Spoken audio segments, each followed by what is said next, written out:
Hello, welcome to everyone in this video. This is our lecture number 57. ভেক্টরের যে MCQ solution হচ্ছিল তার আজকে আরও 10টা কোশ্চেন করা হবে। প্রথম কোশ্চেন আমাদের দিয়েছে যে A vector A dot B zero A dot C যদি জিরো হয় এ কার সাথে সমান্তরাল হবে।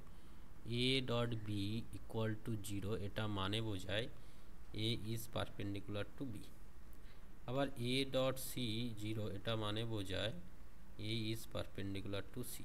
এ বি এর সাথেও পারপেন্ডিকুলার, সি এর সাথেও পারপেন্ডিকুলার, তার মানে A is perpendicular both B and C.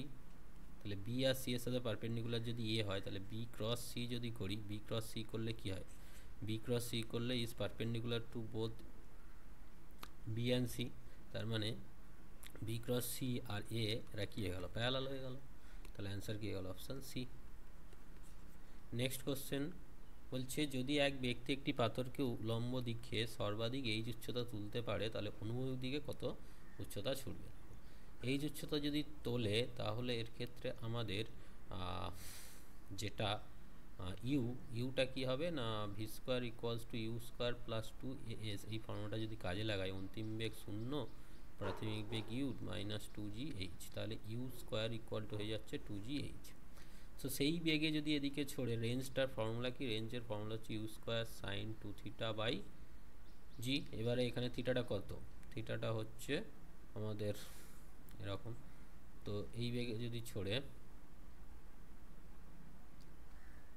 Sorry, থিটাটা maximum যদি ধরি তাহলে ইউ স্কোয়ার বাই জি হবে। ম্যাক্সিমাম যদি ধরি, ম্যাক্সিমাম ভ্যালু 1 হয়, ইউ এর ভ্যালু যদি টু জি এইচ বসাই বাই জি কেটে গেল টু এইচ, তাহলে অ্যান্সার কী হয়ে গেল, অপশান সি। ঠিক আছে, এইভাবে ছোড়া হয়নি, এইভাবেই ছোড়া হয়েছে। নেক্সট কোশ্চেন, ভূপৃষ্ঠ থেকে একটি কণা কে গতিশক্তি নিয়ে অনুভূমিকের সাথে 45 ডিগ্রি করে নিক্ষেপ করলে সর্বোচ্চ বিন্দুতে গতিশক্তি কত হবে। এইখানে গতিশক্তি কত হবে, এখানে বেগ ইউ, গতিশক্তি K equal to half M U square. এই অ্যাঙ্গেলটা 45 ডিগ্রি, তাহলে এই বরাবর কম্পোনেন্ট কত হবে, u cos 45 degree, that is u by root two. সেই বেগটা আমরা এখানে পাবো, কারণ উলম্ব বরাবর বেগ এখানে শূন্য, শুধু অনুভূমিক বরাবর বেগ থাকবে ইউ বাই রুট টু। তাহলে এখানে যে কাইনেটিক এনার্জি সেটা হবে হাফ এম ইউ, ইউটা এখানে ইউ বাই রুট টু তার স্কোয়ার, তাহলে কত হয়ে যাচ্ছে, half into half M U square, that is K, তার মানে কে বাই টু। অ্যান্সার কী হয়ে গেল, option B is the correct answer. Next কোশ্চেনে যাই, যখন বায়ুর গতিবেগ শূন্য তখন ভি সেন্টিমিটার পার বেগে গতিবেগে বৃষ্টির ধারা খাড়াভাবে নিম্নমুখী পড়ছে ভি বেগে। এবার বৃষ্টির একটা পাত্র নির্দিষ্ট হারে জল ভর্তি করছে।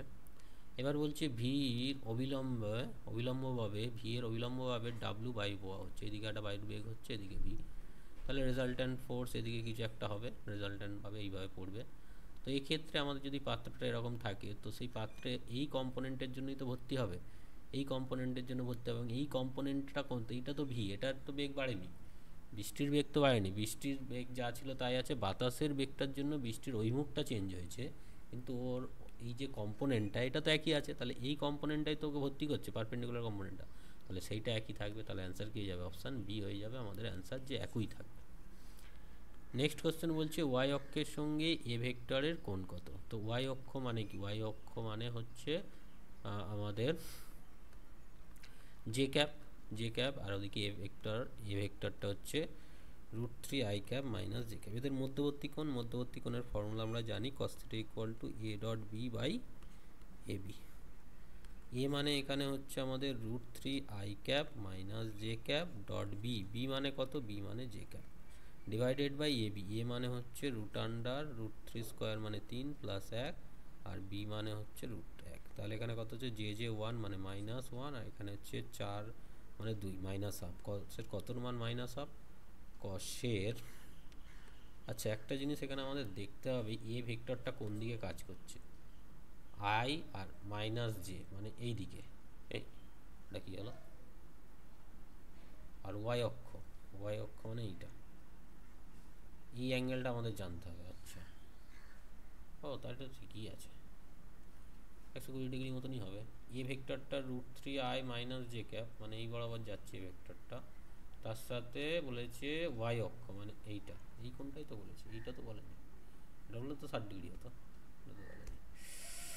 মাইনাস হাফ মানে কস 120 ডিগ্রি, তাহলে অ্যাঙ্গেল অ্যান্সারটা কত হয়ে গেল, থিটা হয়ে গেল 120 ডিগ্রি। অ্যান্সার হয়ে যাবে অপশান সি।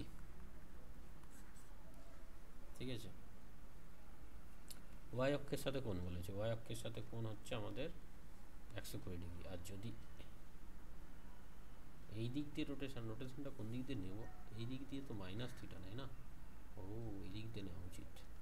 অ্যাকচুয়ালি অ্যাঙ্গেলটা 120 তাহলে হবে না, এটা 120, এটা ঠিক আছে। তাহলে অ্যাঙ্গেলটা 360 মাইনাস 120, দ্যাট ইজ 240 ডিগ্রি। ও সেই হিসাবে অ্যান্সার বি দিয়েছে। বলছে ওয়াই অক্ষের সঙ্গে এ ভেক্টরের কোণ, ওয়াই অক্ষ থেকে এ ভেক্টর পর্যন্ত আসতে হবে। আচ্ছা, তাহলে এটা নয়, অ্যান্সার বি হবে। ঠিক আছে, নেক্সট বলছে এ ভেক্টর বি ভেক্টর রাশি দেওয়া আছে, অপর একটি ভেক্টর সি এর মান বি এর মানের সমান। তাহলে সি এর যে মান সেটা বি এর মানের সমান। বি এর মান কত, বি এর মান হচ্ছে আমাদের 3 square plus 6 square plus 2 square. তাহলে 3 স্কোয়ার হচ্ছে 9, 6 6 36, 2 দুগুণে 4, তার মানে 40, 49 মানে 7। আর কি বলেছে, অভিমুখ এ ভেক্টর অভিমুখ, মানে এ ক্যাপটা বার করতে হবে। এ ক্যাপ মানে কি, এ ভেক্টর বাই এ ভেক্টরের মান। এ ভেক্টর হচ্ছে I cap plus 2 J cap plus 2 K cap, আর এ ভেক্টরের মান কত, √1 square plus 2 square plus 2 square, 2 দুগুণে 4, 4 4 8 9 মানে 3, 1/3 of I cap plus 2 J cap plus 2 K cap. এটা হচ্ছে এ ভেক্টর, এ ভেক্টর অভিমুখ। তাহলে সিটা কোনটা হবে, তাহলে সি হচ্ছে এই সি ভেক্টরের মান পেলাম, আর এ ক্যাপ সি ভেক্টরের মান হচ্ছে 7, আর এ ক্যাপ হচ্ছে 1/3 I cap plus 2 J cap plus 2 K cap. তো finally 7/3 I cap plus 2 J cap plus 2 K cap, that is option A is the correct answer. Next question বলছে একটি বস্তু ভূমি থেকে ভি বেগে নিক্ষেপ করা হলো। ভি বেগটা আমরা দেখতে পাচ্ছি দুটো কম্পোনেন্ট আছে, এই বরাবর আছে 3 আই ক্যাপ আর এই বরাবর আছে 10 জে ক্যাপ। বলছে বস্তুটির সর্বাধিক উচ্চতা ও প্রক্ষেপ সীমা যথাক্রমে, এই উচ্চতাটা কত আর এই রেঞ্জটা কত জানতে চেয়েছে। সর্বাধিক উচ্চতা আমরা পেয়ে যাব v square equal to you square plus 2as ফর্মুলাটা দিয়ে। ভি হচ্ছে 0, ইউ হচ্ছে এখানে 10 মাইনাস 2 জি, জিটা 10 ধরলাম আর এইচটা এইচ। তাহলে এইচ ইকুয়াল টু হচ্ছে 10 স্কোয়ার বাই 2 ইন্টু 10, 10 10 কেটে গেল, 10/5, এই 2 মানে 5 মিটার, এইচটা পেয়ে গেলাম। আচ্ছা, টাইমটা এখানে বার করে নিতে হবে না, v equal to u plus at ফর্মুলাটা কাজে লাগালে ভিটা 0, ইউটা এখানে 10 মাইনাস জিটা 10 টি, তাহলে টি ইকুয়ালস টু 1। তাহলে এই পর্যন্ত যেতে টাইম ইকুয়াল টু 1 লেগেছে, তাহলে মোট time, total time T equals to 2t, that is 2 second. Total time 2 second পেয়ে গেলাম। সেই টাইমটার জন্য এই বেগটা এখানে গেছে, তাহলে আর ইকুয়ালস টু ওই বরাবর বেগ ইন্টু টোটাল টাইম, তার মানে 6 মিটার। তাহলে হাইট হচ্ছে 5 আর রেঞ্জ হচ্ছে 6, তাহলে অ্যান্সার কী হয়ে গেল, option A is the correct answer. এইটা আমরা 7টার বইতেও পেয়েছিলাম এই অঙ্কটা। নেক্সট কোশ্চেন, তিনটি ভেক্টর দিয়েছে, A vector B vector C vector, অন্য একটা ভেক্টর এক্স, সেটা কি alpha of A vector plus beta B vector. আর বলছে সি ভেক্টরের ওপর লম্ব, মানে এক্স ডট সি যদি করি তাহলে 0। আলফা ও বিটা দুটি সংখ্যা হলে আলফা প্লাস বিটা কী হবে। আচ্ছা, তাহলে এক্স মানে হচ্ছে আলফা এ, এ মানে হচ্ছে I cap plus J cap minus 2 K cap, plus beta B vector, B vector মানে I cap minus J cap plus K cap. এবার এক্স ডট সি যদি করি, এইটার সাথে সি এর ডট প্রোডাক্ট করলে আয়ের সাথে আই 1, জের সাথে 1। আচ্ছা, তাহলে এক্সটাকে একটু ছাড়িয়ে লিখতে হবে, নাহলে তো হবে না, আই জে কে টার্মসে লিখতে হবে। তাহলে এখানে আইটা কি হচ্ছে alpha plus beta i, j কি হচ্ছে আলফা মাইনাস বিটা জে, আর হচ্ছে -2 আলফা প্লাস বিটা কে। এইবারে আমরা যদি এক্স ডট সি করি, সি এর সাথে এই যে সির সাথে যদি ডট করি, তাহলে 2 আলফা প্লাস বিটা হলো, -3 আলফা মাইনাস বিটা হলো, প্লাস 4 -2 আলফা প্লাস বিটা, সেইটা ইকুয়াল টু 0।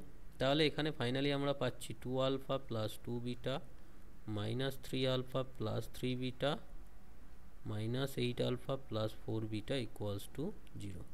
তাহলে আলফা আলফা আলফা, তাহলে 2 -1, তাহলে -9 আলফা, আর বিটা 5, 5 আর 4 9, প্লাস 9 বিটা ইকুয়ালস টু 0।